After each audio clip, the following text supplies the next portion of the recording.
आपका। तो बताइए कि राघवेंद्र सिंह ने ये बयान क्यों दिया, इसके पीछे क्या आप मानते हैं कि कोई बड़ी प्लानिंग है या फिर यूं ही बयान दे दिया? ये बयान जो भी रहा है, लेकिन उसके शब्द एकदम गलत हैं और भावनाएं वो अपनी जो व्यक्त कर रहे थे कि हिंदुओं को बड़ी परेशानी है उस इलाके में, वहाँ की महिलाओं, बच्चियों, बेटियों को, वो एक कानून से जुड़ा विषय है। लेकिन 10 को भगा लाना और शादी कर लेना, ये तो नाजायज़ बयान है और इस बयान की कोई भी समर्थन नहीं करेगा। हम अपने समाज को न धर्म के आधार पर बांटते हैं न जात के आधार पर।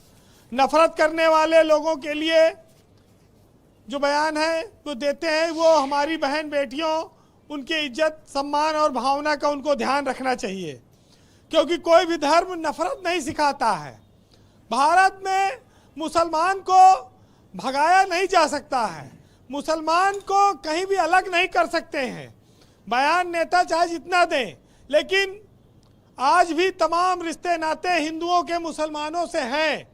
घरों में आना जाना है, खाना पीना है, त्योहारों पर है। अभी दिवाली गुजरी है, तमाम मुसलमानों ने अपने घर में दिवाली मनाई है। कई ऐसी तस्वीरें आती हैं जहां छठ का जो त्यौहार है वो मुस्लिम महिलाएं भी मनाती हैं। ये किसी दबाव में नहीं है, ये सम्मान है। ईश्वर, गॉड, अल्लाह, भगवान, उनके प्रति आस्था है। लेकिन कुछ जगह पर परिस्थितियां सामाजिक रूप से भिन्न हैं, इसमें भी कोई शक नहीं है। कुछ जगह पर जाहिल और उद्दंड टाइप के लोग हैं जो ऐसी परिस्थिति पैदा करते हैं कि पूरी कौम बदनाम हो। उनके लिए पुलिस और प्रशासन को डंडा चलाना चाहिए। लड़की भगाओ कोई योजना न इस देश में कभी रही, न मान्यता है और न इसको कोई जायज मानता है।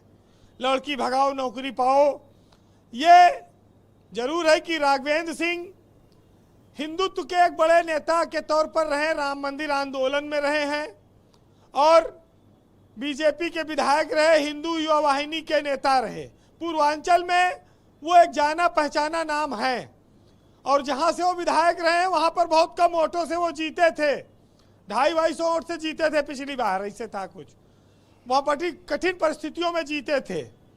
तो एक जरूर यह है कि वहाँ मुसलमान बहुत बड़ी संख्या में हैं उनके इलाके में, लेकिन धर्म के नाम पर इस तरह से बंटवारा और ख़ासतौर से महिलाओं को, बहन बेटियों को इसमें शामिल करना, ये थोड़ा से लोगों को हजम नहीं हो रहा है।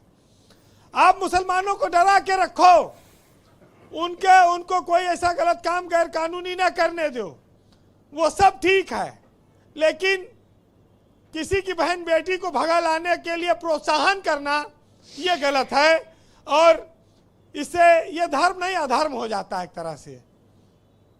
तो रिश्तों के मर जाने से इंसान कोई बड़ा नहीं बन सकता है। किसी की बहन बेटी को भगा ले जाने से कोई व्यक्ति, कोई समाज, कोई धर्म बहुत मशहूर नहीं हो जाएगा, किसी धर्म को बहुत फायदा नहीं होगा।